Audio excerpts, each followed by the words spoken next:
Hello, my name's Colin Peacock, and each episode of our Sell More and Lose Less podcast features sometimes an academic and sometimes an expert in the field for retail or CPGs. And today we are speaking to Richard Thalemann, who has 30 years plus experience in retail and food waste and has really helped the ECR working group on food waste look at this problem and provide some external context and perspective that really helps guide the retailers who participate in our work. And today we're going to be talking about bananas and banana waste. This is, according to the retailers we met and continue meeting, we actually went to a banana ripening factory in Dublin. You know, one of the biggest areas of loss in terms of waste for retail. So one of the single biggest product categories is also one of the top selling categories. And we've had lots of chance over the years to go into bananas, and we had a particularly insightful meeting about this recently, both in person but also online. And I'm going to ask Richard just to share some of the highlights from that meeting, and then we'll build on that as we go through this conversation. Richard, bananas, what does that mean to you in terms of food waste? Well, I think it was completely bananas, some of the things that we're looking at. But it is, very niche, but extremely high volume in sales, like you pointed out. I think we learn quite a lot, really, when people start looking into this. There's probably a lot more to it than you actually think about when you look at it from the surface. You know, there was, I think the notes I got in front of me was that the core causes of banana waste was 36% being too yellow or perceived to be overripe, 29% bruised or crushed, 14% the single bananas left behind, which became another topic in itself, and 7% wrong size. So I think there's a lot more to it than just sort of handling in store. There's a real behavioural psychology with customers around which bananas they want to pick through ripeness, size, damage, even smell. I think we came up in part of that as well. So I think there's quite a lot to consider. And then, you know, of course, on top of that, which I think we spoke about in a separate topic, was around, you know, lots of retailers now moving towards single price bananas, which, if you really dig into that a bit further, you could find that in itself could be causing waste as well, because recently I went into a retailer and, you know, I took home some bananas to my kids, and even they noticed. They said, "Why did you buy such big bananas?" And I said, "Well, they're all single price, and these ones were probably twice the size of the others." And it got me thinking that actually, you know, inadvertently, what you could do at the beginning of the day, everybody buys the bigger bananas because it's better value for money, and you're left at the end of the day with a perception of it's not great value, because now they're charging single bananas and they're these tiny sort of kid-sized bananas, if you like. So I think there's lots to it. Well, I mean, let's start. I mean, one of the things that properly made my eyes open was the chance we had to visit the ripening factory, and, you know, according to some of the different producers and distributors, how the bananas are ripened seem to have an impact on what happens in the store. I mean, I hadn't really considered that before, but what was remember we went to the site. What were some of your takeaways from that site in terms of how upstream impacts the store? Yeah, I mean, apologies, I couldn't quite make that visit, but I do remember that, you know, the people talking about that. I think that there obviously is that impact further upstream, and I guess that's probably what they're trying to work on there, is that you're trying to reduce that impact, you know, from manufacturing all the way through to retail. And if they can get that right, depending on what people, you know, whose requirements are, I guess it's a bit like extending date life on other products that are pre-packed, you know, similar scenarios. Yeah, no, apologies, I forgot you weren't there. Yeah, we were all there dressed up. It was the day before. I think you came in the day after. But yeah, basically it seemed to boil down to either you sort of like ripen them really quickly, right, which obviously lowers your cost as a producer and a distributor. Yeah. But it means that there's some more sensitivity in the store, or you ripen them slowly.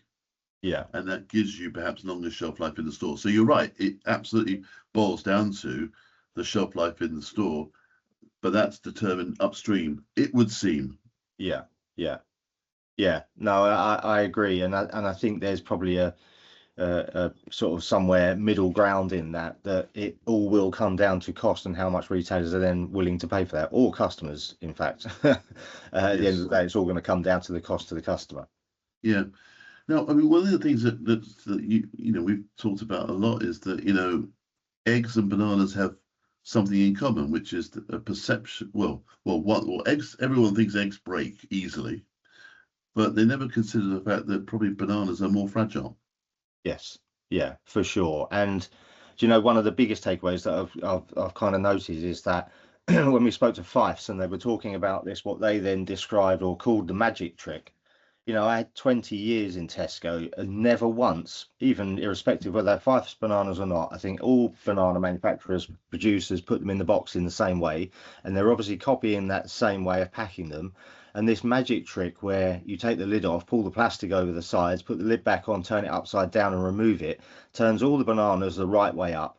They're all presented in the right way. You can pick them up without damaging them. And yet I've still yet to go in a shop where they've done it. So I think there's a huge missed magic trick here, is that all retailers should just retrain everyone. And I get it, it will take them another, few seconds to do that activity. But the payoff must be that there's less damages and you're presenting them in a way that makes it easier for customers to pick up. When you try and pick them up out of those boxes, when they're upside down, you're having to pull the bananas, which pulls them apart anyway. And it is just ridiculous that we've never heard about this until that point, really. Yeah, no, and even in the back, stacking the boxes not directly on top of each other, which is standard practice, but at an angle to each other again was something that we heard about for the first time. I guess the other thing was around fixtures. We heard a bit about fixtures, didn't we? Yeah. So merchandising's always been a big thing, and even in my time over that time in retail, it changed so many times. And I think really the one thing that they landed on were the banana hammocks, is that everybody seems to be the go-to now because presentation wise, ripening wise, everything, it just is the go-to solution for merchandising. But again, goes back to even these boxes being put in there. So maybe they don't necessarily need the hammocks if they knew how to use and open these boxes correctly, because it's almost like it's a pre-presented solution in a box, and nobody really can see that because they've never been told to do it. I mean, it might be something as simple as they just start printing it on the outside of the box to describe how to do it. It isn't, it's not difficult to actually execute.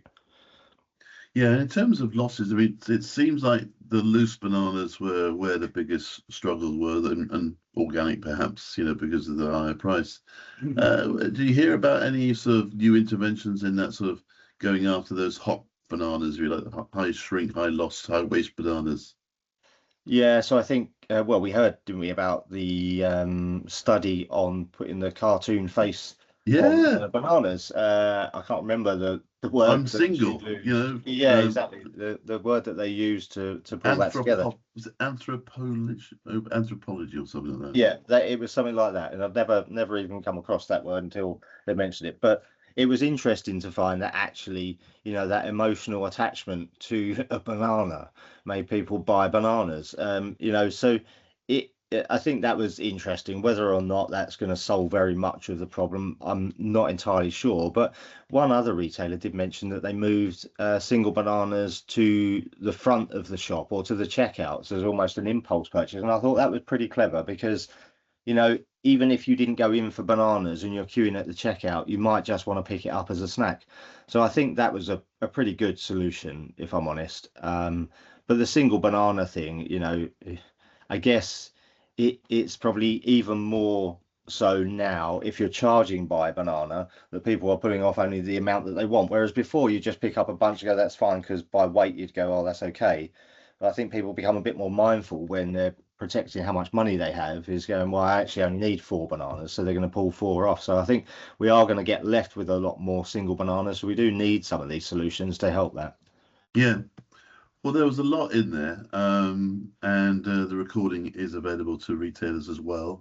They wanted to go back and revisit that, and we will revisit bananas again. I'm sure it probably will remain the highest seller and probably the highest waistline in the stores for decades to come. But clearly there were some pointers around look upstream and think about, how they're being cooked and what impact that might have on shelf life experiment, perhaps.